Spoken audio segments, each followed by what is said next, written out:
हाय दोस्तों, तो कैसे हैं आप लोग। दोस्तों एक दफ़ा फिर से न्यू वीडियो के साथ शामिल हूँ। वीडियो के बारे में आगे जाके बात करूंगा वीडियो के एंड में।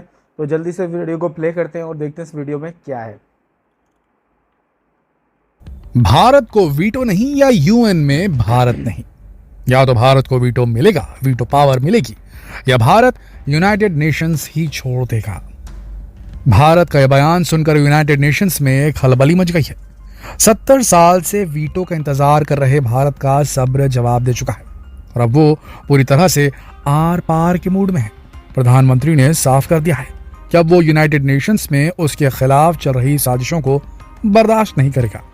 और भारत का ऐसा आक्रामक रुख देखकर यूनाइटेड नेशंस में शामिल सभी देश थर्रा आ गए हैं। आखिर क्यों भारत को यूनाइटेड नेशंस के ऊपर इतना गुस्सा है और क्यों भारत को आज तक वीटो पावर नहीं मिल पा रहा, जानने के लिए वीडियो को अंत तक जरूर देखिए और भारत से रिलेटेड इस चैनल नॉलेज टीवी हिंदी को अभी सब्सक्राइब कीजिए ताकि आपको भारत की टेक्नोलॉजी, भारत का इतिहास, भारत के अमेजिंग फैक्ट्स और देश दुनिया की सारी खबरें मिल सके।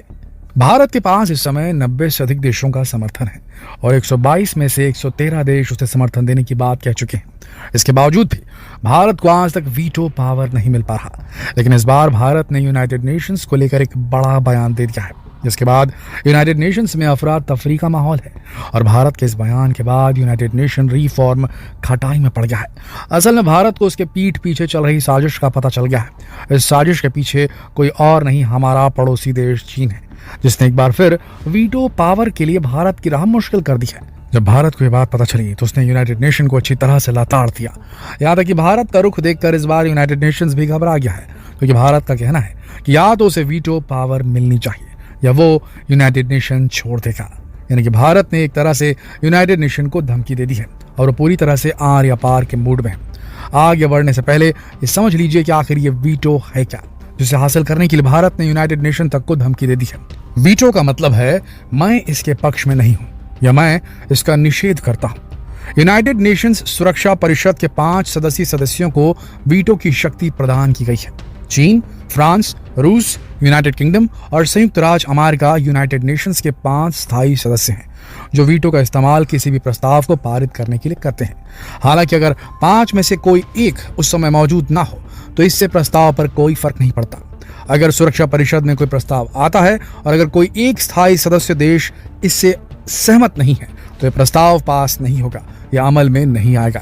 किसी भी प्रस्ताव को अगर सुरक्षा परिषद में पास होना है तो उसके 5 स्थायी सदस्यों की सर्वसम्मति जरूरी है। कोई एक देश भी विरोध करते हुए इसके खिलाफ है तो प्रस्ताव पास नहीं होगा। इसका सबसे अधिक इस्तेमाल अभी तक रूस ने किया है। 2011 से रूस ने 19 वोट डाले, जिनमें से 14 सीरिया पर थे। 2011 के बाद से शेष रूसी वीटो यूक्रेन में संघर्ष से संबंधित 2 प्रस्तावों के खिलाफ थे। एक सेरेब्रिनका में नरसंहार की 20वीं वर्षगांठ पर था, एक यमन के खिलाफ प्रतिबंधों पर और एक वेनेजुएला पर। और रूस यूक्रेन जंग में जिस तरह से रूस ने हालातों को अपने पक्ष में करने के लिए वीटो का इस्तेमाल किया, उससे इसकी ताकत का पता लगाया जा सकता है। अब अगर भारत की बात करें तो भारत यूनाइटेड नेशंस के 10 अस्थायी सदस्यों में शामिल है, जहां उसके साथ अल्बेनिया, ब्राजील, गिबान, घाना, आयरलैंड, केन्या, मेक्सिको, नॉर्वे और यूएई भी है। लेकिन ये सदस्यता केवल 2 सालों के लिए होती है। भारत अब तक कई बार इसका अस्थायी सदस्य बन चुका है। अब भारत सुरक्षा परिषद का स्थायी सदस्य बनना चाहता है, लेकिन सुरक्षा परिषद में वीटो पावर के बिना सदस्यता लेने का कोई मतलब नहीं है। वीटो पावर का यह फायदा होता है कि उस सदस्य देश के खिलाफ सुरक्षा परिषद में कोई प्रस्ताव पारित नहीं हो पाता। इसलिए भारत वीटो पावर को हासिल करने के लिए कूटनीति भी लगा रहा है, क्योंकि अब उसे समझ आ गया है यहाँ सीधी उंगली से घी नहीं निकलने वाला, इसलिए उसे उंगली टेढ़ी करनी पड़ेगी। और भारत के तेवर देखकर इस बार उम्मीद है कि भारत को यूनाइटेड नेशन की तरफ से कोई पॉजिटिव खबर ही देखने को मिलेगी। इस समय पूरी दुनिया में यूनाइटेड नेशन में रिफॉर्म को लेकर बातें चल रही हैं। बड़े और छोटे सभी देश इसके समर्थन में हैं। अमेरिका के प्रेसिडेंट बाइडेन ने भी कहा था कि अब समय आ गया है कि सुरक्षा परिषद में ऐसे सुधार किए जाएं जो आज की जरूरत को बेहतर तरीके से पूरा कर सकें। अमेरिका सुरक्षा परिषद में स्थायी और अस्थायी दोनों सदस्यों को बढ़ाने का समर्थन करता है। इनमें वो देश भी शामिल हैं जिनकी स्थायी सदस्यता की मांग का समर्थन अमेरिका भी करता है और यहाँ अमेरिका के द्वारा समर्थन प्राप्त देशों में भारत का नाम भी शामिल है। यानी अमेरिका से भारत को पूरा समर्थन प्राप्त है और रूस तो हमेशा से ही भारत के साथ है, यहाँ तक कि वो 4 बार भारत के पक्ष में वीटो पावर का इस्तेमाल कर भी चुका है। तो जब दुनिया के 2 सबसे ताकतवर देश भारत के समर्थन में हैं, फिर आखिर क्यों अभी तक भारत को वीटो पावर नहीं मिल पा रहा? असल में यूनाइटेड नेशन के स्थायी सदस्यों में आपस में ही कई मतभेद है, इसलिए स्थायी सदस्य की संख्या बढ़ाने पर सहमति नहीं बन पा रही है। हाँ, अस्थायी सदस्यों की संख्या बढ़ने से किसी को कोई प्रॉब्लम नहीं है। असल में इस समय 4 देश हैं जिनमें स्थायी सदस्यता को लेकर रेस लगी हुई है। ये देश हैं जापान, भारत, ब्राजील, जर्मनी, और आपको जानकर खुशी होगी कि इस समय इन चारों में से सबसे मजबूत पोजीशन भारत की ही है। और यही विवाद की सबसे बड़ी वजह भी है, क्योंकि भारत को 5 में से 4 देशों का समर्थन हासिल है, लेकिन पांचों देश अपने आपसी मतभेदों के चलते केवल अस्थायी सदस्यों की संख्या बढ़ाकर इस मामले को शांत करने की कोशिश में है। लेकिन इस बार भारत चुप बैठने वाला नहीं है, क्योंकि वो नहीं चाहता है कि उसे फिर अगले 70 साल तक वीटो पावर के लिए इंतजार करना पड़े। यूनाइटेड नेशंस में रिफॉर्म लाने में भारत की भूमिका सबसे अहम है। भारत के पास 70% से अधिक देशों का समर्थन प्राप्त है। कई छोटे बड़े देश भारत का समर्थन कर रहे हैं, इसलिए यही सही समय है जब यूनाइटेड नेशन में सही मायनों में रिफॉर्म की जरूरत है। यूनाइटेड नेशन में भारत की प्रतिनिधि रुचिरा कंबोज ने साफ साफ शब्दों में कह दिया है कि इस बार यूनाइटेड नेशन भारत को बहला नहीं सकता। उन्होंने कहा कि अगर केवल अस्थायी सदस्यों की संख्या बढ़ाई गई तो स्थायी और अस्थायी सदस्यों के बीच मतभेद बढ़ जाएंगे। असल में स्थायी सदस्य नहीं चाहते कि वीटो पावर उनके अलावा किसी और देश के पास जाए। इस समय सुरक्षा परिषद में 3 पश्चिमी देश हैं, इसीलिए रूस और चीन चाहते हैं कि भारत भी सुरक्षा परिषद का हिस्सा बन जाए, ताकि पश्चिमी देशों के वर्चस्व को समाप्त किया जा सके। क्योंकि रूस जानता है कि भारत ही वो देश है जो हर बार उसके साथ खड़ा रहता है। लेकिन बात चीन की करें तो वो भारत के सुरक्षा परिषद का सदस्य बनने का विरोध नहीं करता, लेकिन वो भारत को वीटो पावर देने के पक्ष में बिल्कुल नहीं है। संयुक्त राष्ट्र में किसी सुधार के लिए न केवल 2/3 सदस्य देशों के समर्थन की जरूरत होती है, बल्कि सभी स्थायी सदस्य देशों का समर्थन भी जरूरी होता है। यही वजह है कि 4 देशों का साथ पाकर भी चीन के विरोध के कारण भारत का स्थायी सदस्य बनना संभव नहीं हो पा रहा।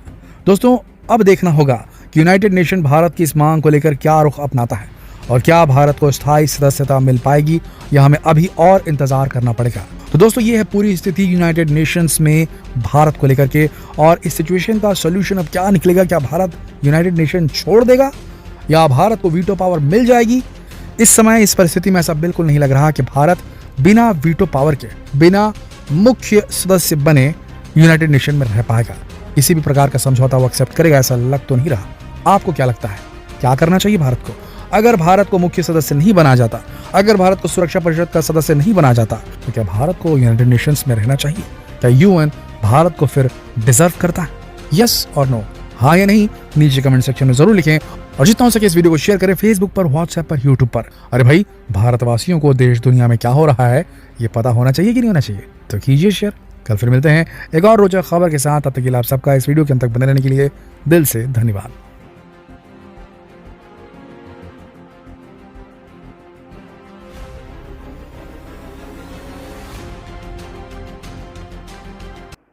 वाह यार, इनकी ज़बरदस्त वीडियो देखी, बड़ा मज़ा आया। इस वीडियो का लिंक मैंने नीचे यहाँ डिस्क्रिप्शन में दे दिया है। इनका चैनल का नाम है नॉलेज टीवी। इस चैनल को सब्सक्राइब करें, वीडियो को लाइक करें इनकी। और अब बात कर लेते हैं वीडियो के बारे में। तो वीडियो सही बनाई हुई है, ज़बरदस्त है। यूएन ज़बरदस्त यूनाइटेड नेशन जो है, इसकी जो वीटो पावर है ना, ये एक बहुत ज़बरदस्त चीज़ है। इसीलिए हर मुल्क चाहता है कि इसको ये वीटो पावर मिल जाए। और इस टाइम इंडिया जो है वो नो डाउट इसके लिए बड़ा ज़बरदस्त कैंडिडेट है और टॉप पे आता है। पर चाइना से जो इनका डिस्प्यूट चल रहा है उसकी वजह से इनको वीटो पावर मिलना बहुत मुश्किल है, क्योंकि तमाम मेंबर जो हैं उनकी हामी होगी तो ही इनको वीटो पावर मिल पाएगी, अदरवाइज़ नहीं मिल पाएगी। तो देखना बहुत ज़्यादा इंटरेस्टिंग रहेगा आगे के दिनों में। इन दिनों में इंडिया का रिलेशनशिप जो है वो रशिया के साथ भी अच्छा है, चाइना के साथ भी सही है, पर यहाँ पे अमेरिका के साथ सही नहीं है। उसकी वजह पता है क्या है? उसकी वजह यह है कि इंडिया जो है वो रशिया को बहुत सपोर्ट करता है, और अमेरिका का एक सीधा सा फंडा है कि अगर आप रशिया की साइड हो तो आप मेरे अगेंस्ट हो। वो तो खुला बिल्कुल सामने आके जंग नहीं करता या बात नहीं करता। उसकी वजह ये कि इंडिया एक बहुत बड़ी कंट्री है, बहुत बड़ी इकॉनमी है, बहुत बड़ी मार्केट है। अगर इंडिया इतनी बड़ी मार्केट ना हो तो अमेरिका की फिर आप आगे देखें, जस्ट लाइक उन्होंने पाकिस्तान के अंदर ये चीज़ करी कि भाई अगर आप रशिया के साथ हो तो हमारे साथ नहीं हो, तो फिर बहुत सारी चीज़ें चेंज होना शुरू हो जाती हैं। वो आपने देखा होगा, पाकिस्तान की जो पॉलिटिकल जो भी सिनेरियोज थे वो बिल्कुल चेंज हो गए। ठीक है, तो इसी तरीके से इंडिया के अंदर भी हो सकते हैं। बट इंडिया जो है वो पावरफुल है, थोड़ा सा इकनॉमी अच्छी है, मुल्क बड़ा है, मार्केट बड़ी है, तो अमेरिका थोड़ा सा ना फूक फूक के कदम रखता है, और उसको रखना भी चाहिए।